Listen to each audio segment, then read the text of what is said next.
You're abiding as the self, capital S. Those fancy terms that point to enlightenment or self-realization. If that is your only experience, meaning that that's your only focal point, which if it totally resonates for you, that's totally great. It can either be a phase that you're into, that you're going through, or it can actually be part of your makeup, but there's not many people for which this is actually their makeup to forever just rest as their self and let that be their 99% focus.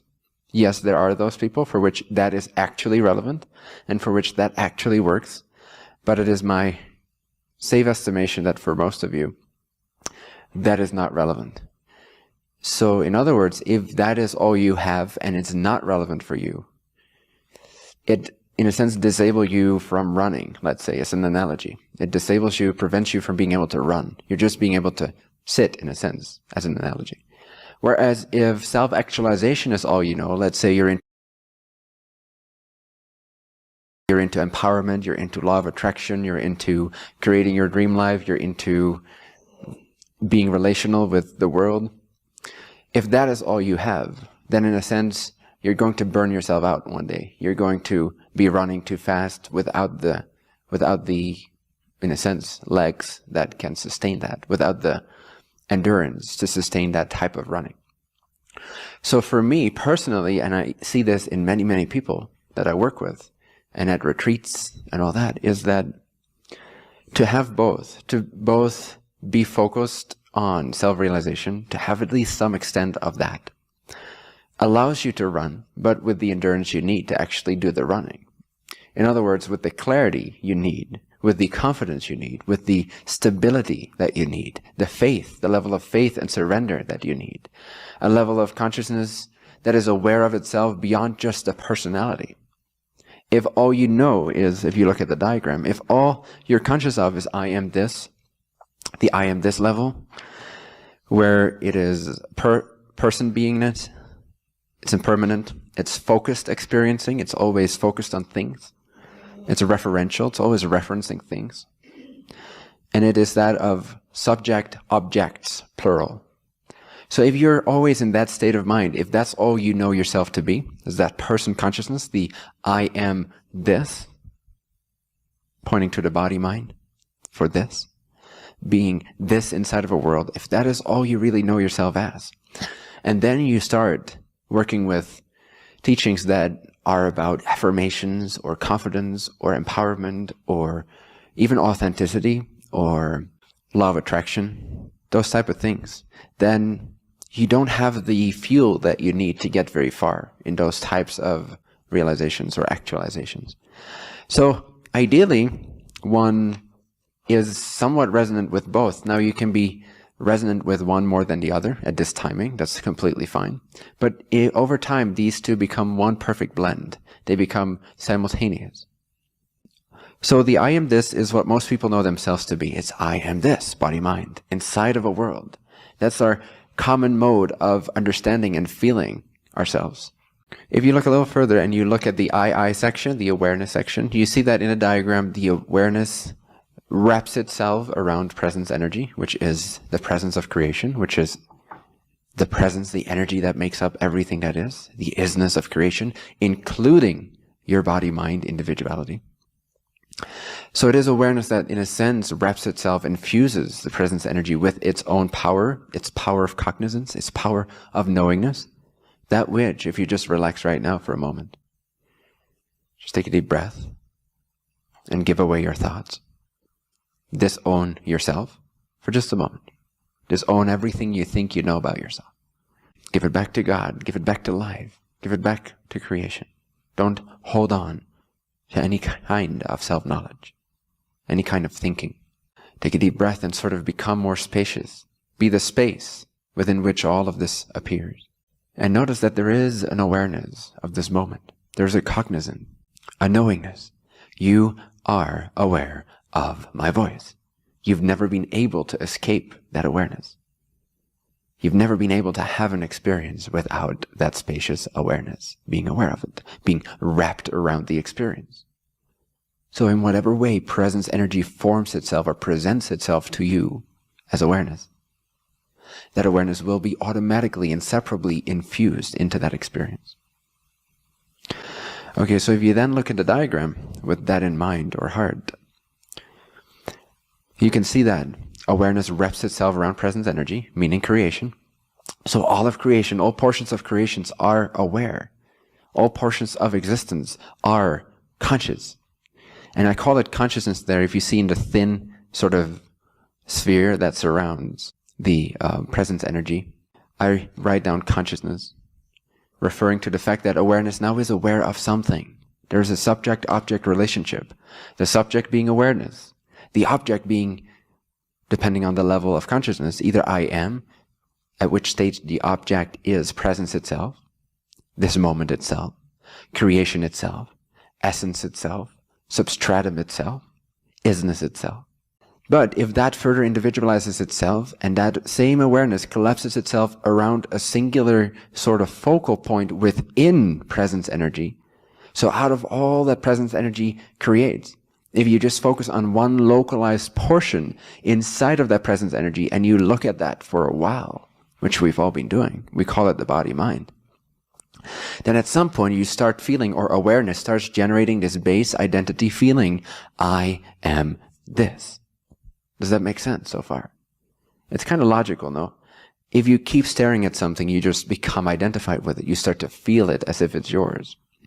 So on a sort of universal scale, awareness in all these different multiplications, in all these different individualizations, have become, at different focal points, identified with the sense of I am this, something specific inside of all that is. Hence creating the sense of separation. Because if I am this, I am not everything else that is also part of the same presence energy. And as many scientists and physicists will tell you today and confirm from their experiments, is that from the point of view of presence energy, there is no boundaries. You do not end at your skin. You do not start at your heart or brain. There is no way to separate one place in time from another place in time. From the level of presence energy, seen from the level of presence energy, all that is one energetic being. It's one presence. You cannot make any distinction. Well, you can make distinctions, but you can't separate one portion out of all that is and then say, well, this is not all that is. This is somehow separate from all that is. But if awareness, which is what you are, wraps itself around the personality, around the body-mind enough times, and starts seeing through its eyes, and starts bumping itself into objects, and start being referred to itself by a name, and people start looking at this focal point when they call your name, and then they expect you to respond from here to there. When that happens many times over, that starts to condition the sense, I am this. Now again, if that is all we know ourselves to be, right? So if we don't dabble at all into sort of going back into our source, merging into our essence, as the Tao said, if all we do is have a mind filled with thoughts and we're identified with our own perceptions, if we can't let that go for just 2 to 5 seconds, 12 times a day, then we really honestly have very little business dabbling in things like confidence or empowerment or manifestation or living in attunement or in alignment with your true self. Yes, to an extent, you can definitely do that. But you will fail. You shall fail. Sorry. And I think that's where many people's disappointment comes from. You know, this whole thing that happened like 10 years ago, like The Secret and Law of Attraction became like mainstream popular practice. And now everyone is just tired of it. Everyone is just sad. Everyone's just depressed again. They had hope for a couple of years, but then, you know, they kept fighting for maybe another couple of years, but then they gave up. And again, they were betrayed by all that is. So we're all left with that sense of happiness is impossible. Happiness is not true. Happiness is just an idea. It's not what's relevant. Let's dabble into other types of spiritual practices that work only with the shadow side of ourselves, or that are like real and sincere and serious and actually lead to something. Well, yes, and happiness is a real thing. It still is. That's the good news, huh? Happiness is a very real thing, and it's very manageable, actually. It's very achievable. It's very discoverable. We just have to look in the right places. We have to know how to understand existence. That's really all we need to do. And it's not that hard. It's not that difficult, especially now that I'm here. It's very easy. And the academy is here. So I make it easy on you guys. I had to figure this all out, you know. It took me many years, but hey, here you go. So it's not that hard. When you know how to go about it, it's really not that difficult. So I am this. Can everyone feel that? Just feel that. Even if you don't fully believe it anymore, just feel I am this. Just a sense of it. And if you really can't feel it anymore, just tap into the memory of it if you can. What does it feel like to feel like I am this? I am small, basically. It's another way of saying it. I am limited. I am fragile. Many people feel that they're very fragile, especially women. Absolutely no offense. But because their body makeup is somewhat more fragile and they don't have as much of that, usually not all the time, they tend to feel more fragile, physically speaking. So you can tap into that too. Just tap into the sense of that. And as a guy, you may feel fragile in many different ways. Just feel the sense of fragility. And maybe sense the walls that you've put up around yourself to protect yourself. In the case of someone feeling physically fragile, that strong, seemingly strong, but really very weak mental barrier of, I know who I am. I know what I stand for. I know what I want. I know what I deserve. Feel that tension. Feel that harshness that wants to protect you from the sense of being fragile. Just feel your personal makeup for a moment. Just feel very truthfully, in a very exposed kind of way. Just sense how you've created the sense of being a person inside of an alien universe that is dangerous and where you have to be careful at every turn. In every relationship, you have to be wary. You have to make sure nobody crosses your boundaries, to make sure nobody wants to abuse you. Feel the tensions that you've built up around this sense of being limited and small. It's perfectly all right. Just sense them. The clearer you can feel them, the more easily you can see that you're not it. So right there and then, you've already transcended that whole chunk of conditioning. Instead of looking through it, being sort of unconscious or semi-conscious. Many people are semi-conscious of it. And then continue to live your life like that, sort of like bumping into things still. Thinking you're kind of aware, but you're also kind of like, semi-aware. It's such a fun thing, to be semi-aware of your personality. But become really aware of your personal creation, the construct that you've created to operate, to function, to be safe inside of this paradigm of I am this versus that. Feel the barrier, feel the tension, feel the separation, feel that it is a construct of consciousness, of mind. See it as an energetic sort of spectrum or barrier or whatever, something. Picture whatever it looks like to you, but see that it is a construct, a very flimsy sort of construct. Stands on very weak legs. It's very dependent on other people confirming that construct.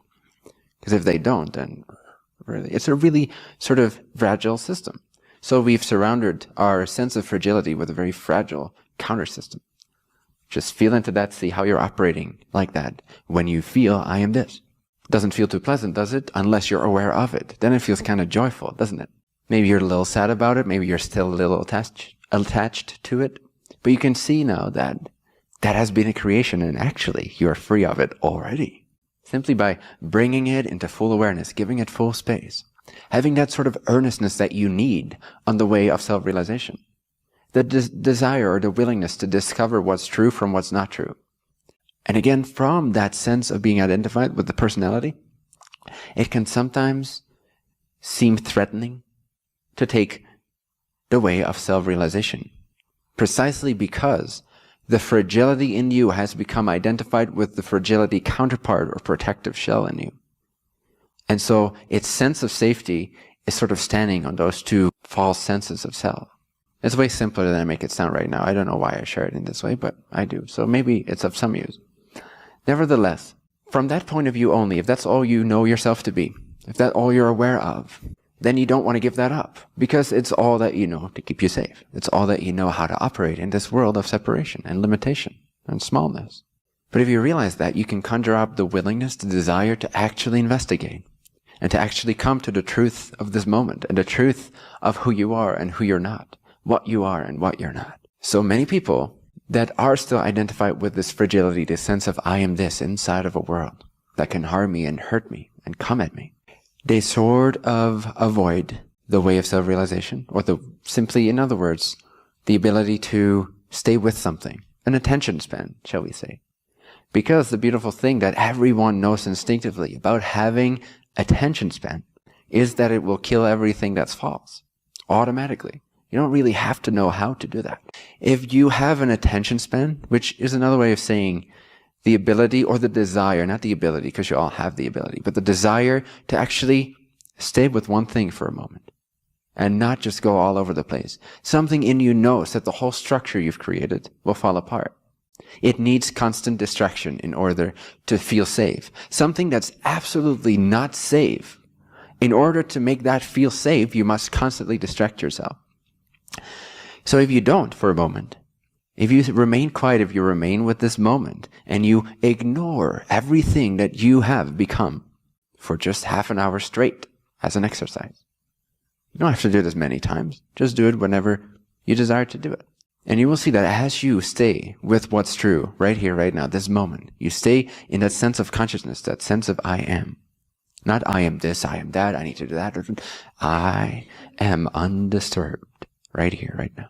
It will eliminate many, many layers of false constructs. It can be a little scary, but it's not really, because the presence you discover, the stability you discover, is that much more reliable, is actually that much more desirable than feeling sort of flimsy and pretending that it's safe, pretending that you know who you are, pretending that you're a strong person.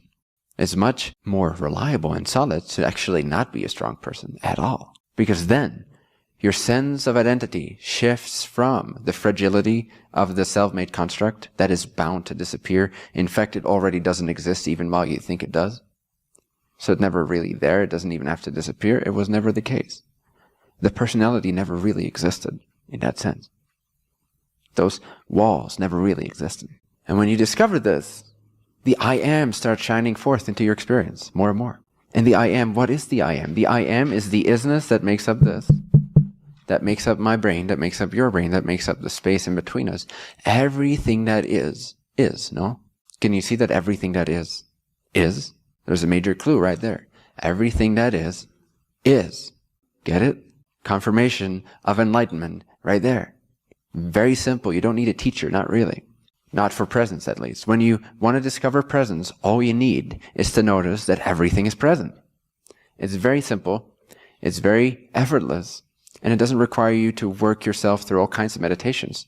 It just becomes obvious confirmation. Instead of seeking confirmation with a teacher for presence, when it comes to presence, you notice that, hey, this is. I am. She is. He is. That insult is. My reaction to that is. Love is. Hatred is. War is. Peace is. Life is. Animals are. Everything is. And you just start noticing that everything is. And it sort of overwhelms you. At some point it can overwhelm you a little bit. When you're still identified with the person, when the person then sort of penetrates its own bubble and isness starts leaking into its bubble of experience, it can be a little bit overwhelming, but only because you have set up parameters as to who you are.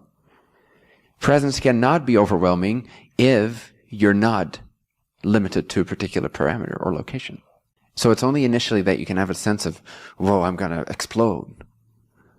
And in a sense, you can always have that, but it's always at a new level. Wherever your edge is, wherever it expands you, that's where you feel like, oh, I am about to explode. But it's only because your bubble keeps breaking up and expanding and expanding. And in that way, you actually become more of all that is. Your consciousness, that recognizes I am right now as I speak to you, that very consciousness will expand and become more of all that is. So the I am practice is very helpful in that initial expansion from the person to the presence that is everything that is.